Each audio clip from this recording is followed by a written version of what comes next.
সূরা ইখলাস, সূরা আল ইখলাস, কুরআনের ১১২তম সূরা।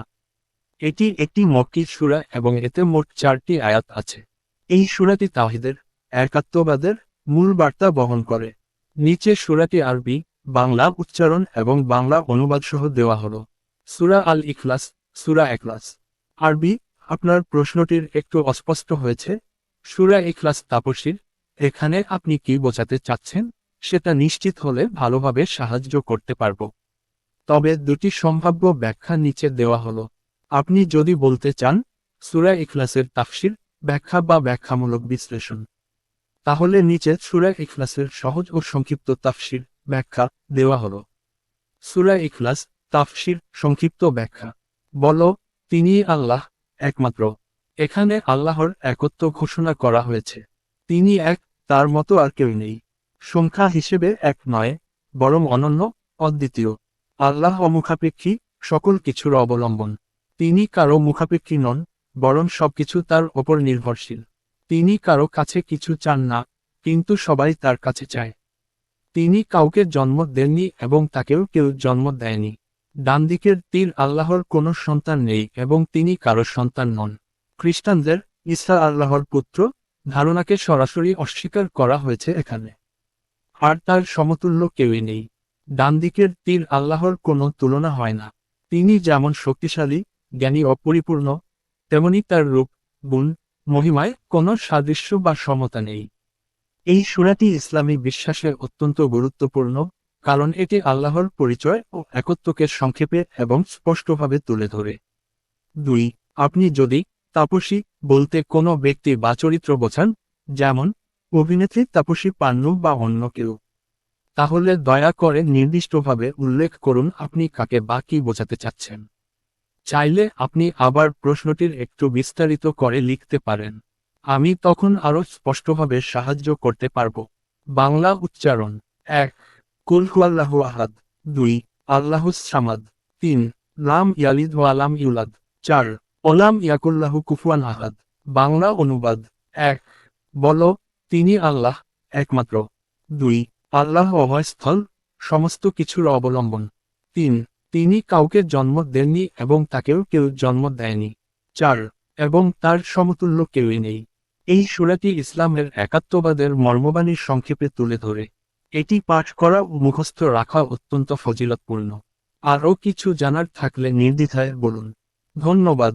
আপনি জানতে চেয়েছেন সূরা ইখলাস তাফসীর বিস্তারিত, অর্থাৎ কুরআনের ১১২তম সূরা সূরা আল ইখলাসের বিস্তারিত ব্যাখ্যা বা তাফসীর। নিচে আয়াত অনুযায়ী বিস্তারিত ব্যাখ্যা দেওয়া হলো। সূরা আল ইখলাস, সূরা ইখলাস, বিস্তারিত তাফসীর। খোলা বই। অর্থ: পরম করুণাময়, অসীম দয়ালু আল্লাহর নামে। আয়াত ১। উচ্চারণ: কুল হুয়াল্লাহু আহাদ। অর্থ: বলো, তিনি আল্লাহ, একমাত্র। ব্যাখ্যা: এখানে আল্লাহ নিজেই রাসূল কে বলছেন, বলো, অর্থাৎ স্পষ্টভাবে ঘোষণা করো। আহাদ শব্দটি ওয়াহিদ, এক, এর চেয়েও গভীর অর্থ বহন করে। এর মানে এমন এক, যার কোনো অংশ নেই, কোনো সমতুল্য নেই। এই আয়াতে আল্লাহর তাওহীদ বা একত্ব, যে আল্লাহ একমাত্র, অদ্বিতীয়, প্রতিষ্ঠা হয়েছে। আয়াত ২। উচ্চারণ: আল্লাহুস সামাদ। অর্থ: আল্লাহ অমুখাপেক্ষী, সব কিছুর অবলম্বন।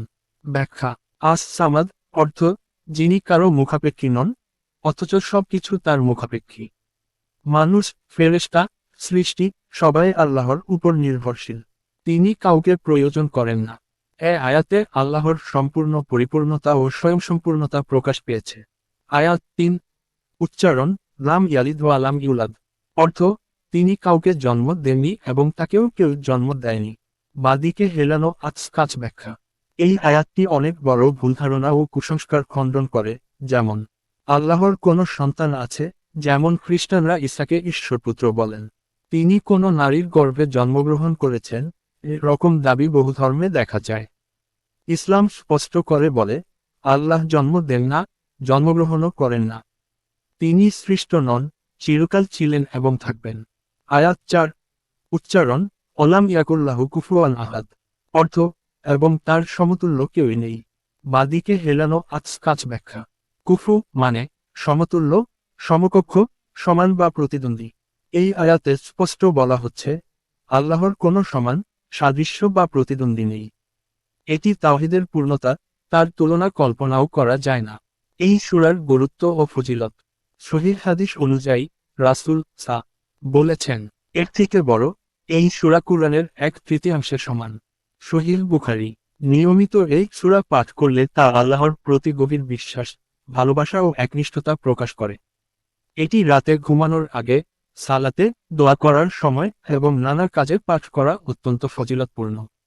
সারাংশ: সূরা ইখলাস কেবল একটি ছোট সূরা নয়, এটি ইসলামের সবচেয়ে গুরুত্বপূর্ণ বিশ্বাস তাওহীদ, একত্ববাদ এর সারাংশ। এই সূরাটি আমাদের শেখায়, আল্লাহ এক, তিনি কারো মুখাপেক্ষী নন, তিনি চিরন্তন, তিনি অদ্বিতীয় ও অতুলনীয়। আপনি চাইলে আমি এই সূরার তাফসীর অডিও, পিডিএফ বা আরবি ক্যালিগ্রাফি ছবি দিতেও পারি। শুধু বলুন কি প্রয়োজন।